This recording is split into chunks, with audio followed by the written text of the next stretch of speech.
జీవితం మొత్తం కమ్యూనిస్టు సిద్ధాంతాలతో నిబద్ధతతో బ్రతికిన వ్యక్తి వడ్ల మల్లికార్జున అని మాజీ ఏఐఎస్ఎఫ్ఐ నాయకులు అన్నారు. విద్యార్థులు ప్రజల కోసం అనేక పోరాటాలు చేసిన వ్యక్తి అని అన్నారు.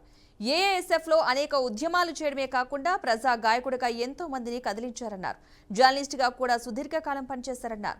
ఒక ఎమ్మెల్యే పిఏగా పనిచేసి కూడా సెంటు భూమి సంపాదించుకోలేదని చెప్పారు. ఏఐఎస్ఎఫ్ మాజీ నాయకుడు వడ్ల మల్లికార్జున ప్రథమ వర్ధంతి కార్యక్రమాన్ని పెద్ద ఎత్తున నిర్వహించారు. వివిధ రంగాల్లో స్థిరపడిన మాజీ ఏఐఎస్ఎఫ్ నాయకులు ఈ కార్యక్రమంలో పాల్గొన్నారు. ప్రభుత్వ ఆసుపత్రి వద్ద మల్లికార్జున చిత్రపటానికి పూలమాలలు వేసి నివాళులర్పించారు. అనంతరం వందలాది మందికి అన్నదాన కార్యక్రమం నిర్వహించారు.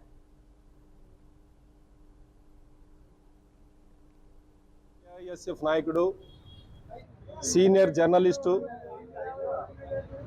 ఈ జిల్లాలో చాలా మందికి సుపరిచితుడు, కీర్తిశేషులు వడ్ల మల్లికార్జున గారి ప్రథమ వర్ధంతి సందర్భంగా ఈరోజు మేమందరం కూడా మాజీ ఏఐఎస్ఎఫ్ నాయకులు, ప్రస్తుతం వివిధ రంగాల్లో పనిచేస్తున్నటువంటి వాళ్ళందరూ కూడా మల్లికార్జున కుటుంబ సభ్యులు, అభిమానులు అందరం కూడా ఆయన ప్రథమ వర్ధంతి సందర్భంగా అనంతపురం నగరంలోని ప్రభుత్వ సర్వజన వైద్యశాల నందు అన్న వితరణ కార్యక్రమాన్ని నిర్వహిస్తున్నాం.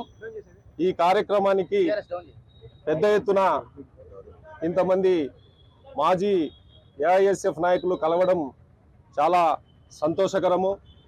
మల్లికార్జున గారి గురించి నాకంటే మాకు సీనియర్స్ అయినటువంటి నాగరాజన్న, రంగారెడ్డి అన్న వీళ్ళందరూ కూడా ఉన్నారు.